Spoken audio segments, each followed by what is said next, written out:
ৰাজ্য চৰকাৰ কৰ্মচাৰীসকলৰ বাবে জনাব বিচাৰিছো বিগ ব্ৰেকিং নিউজ। কৰ্মচাৰীসকলৰ বাবে এই ডাঙৰ খবৰ ইতিমধ্যে মুখ্যমন্ত্ৰীয়ে ঘোষণা কৰিছে আৰু ইয়াৰ পিছতে খবৰ প্ৰকাশ হৈছে যে কৰ্মচাৰীসকলে ভৰিব লাগিব 10,000 টকা পৰ্যন্ত জৰিমনা। কি চৰ্ত মানিব লাগিব কৰ্মচাৰীসকলে, কি চৰ্ত সাপেক্ষে এই 10,000 টকালৈকে আপোনালোকৰ জৰিমনা হ'ব পাৰে, সবিশেষ আপোনালোকক জনাই দিব বিচাৰিছো। ভিডিঅ'টো প্ৰথমৰ পৰা শেষলৈকে চাই থাকিব। জনতাৰ কাম সময়মতে নকৰিলে বিষয়া কৰ্মচাৰীয়ে ভৰিব লাগিব জৰিমনা। ইতিমধ্যে মুখ্যমন্ত্ৰীয়ে ঘোষণা কৰিছে আৰু ইয়াৰ পিছতে খবৰ প্ৰকাশ হৈছে যে বিষয়া কৰ্মচাৰীৰ ফাঁকি নচলিব আৰু 441 সংখ্যক ৰাজহুৱা সেৱা ইয়াত সন্নিৱিষ্ট হৈছে।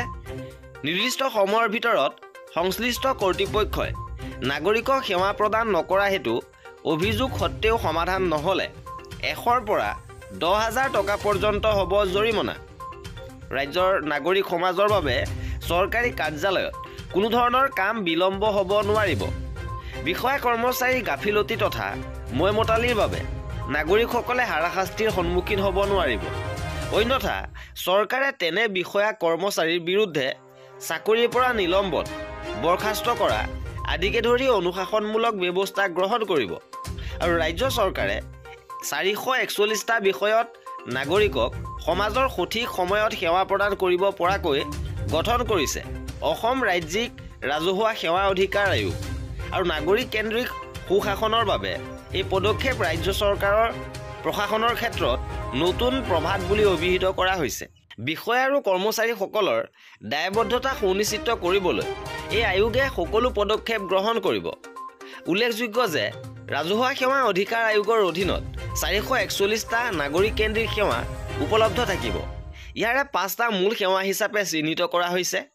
এই সেৱাকেইটা হ'ল বাহন চালনাৰ বাবে অনুজ্ঞাপত্ৰ প্ৰদান, নিয়োগ বিনিময় কেন্দ্ৰত পুনৰ পঞ্জীয়ন, ভূমিৰ স্বত্ব, চিঠা বহী বা জমাবন্দীৰ প্ৰামাণিক নথি, জাতিগত প্ৰমাণপত্ৰ আৰু আয়ৰ প্ৰমাণপত্ৰ। নাগৰিকসকলৰ সহায়ক হোৱাকৈ হেল্প ডেস্ক নম্বৰো মুকলি কৰা হৈছে।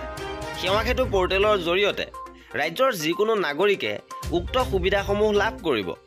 সেৱাৰ আবেদন দাখিলৰ পাছত যদিহে এই আবেদন অগ্ৰাহ্য কৰে তেনেহ'লে অভিযোগ দিব পাৰিব। প্ৰথমবাৰ দিয়া অভিযোগত কোনো সমাধান লাভ নকৰিলে সংশ্লিষ্ট কৰ্তৃপক্ষক 100 টকাৰ পৰা 5,000 টকালৈকে জৰিমনা বিহা হ'ব। দ্বিতীয়বাৰ আপিল কৰাৰ পাছত যদিহে সন্তোষজনক উত্তৰ লাভ নকৰে তেতিয়া 7,000 টকালৈকে জৰিমনা বিহাৰ সুযোগ আছে। আৰু তৃতীয়বাৰ আপিলৰো সুযোগ উপলব্ধ থাকিব। প্ৰথম আৰু দ্বিতীয় আপিলৰ বাবে সন্তুষ্ট হ'ব নোৱাৰা আবেদনকাৰীয়ে অসম ৰাজ্যিক ৰাজহুৱা সেৱা অধিকাৰ আয়োগৰ ওচৰত তৃতীয়বাৰৰ বাবে আপিল কৰিব পাৰিব।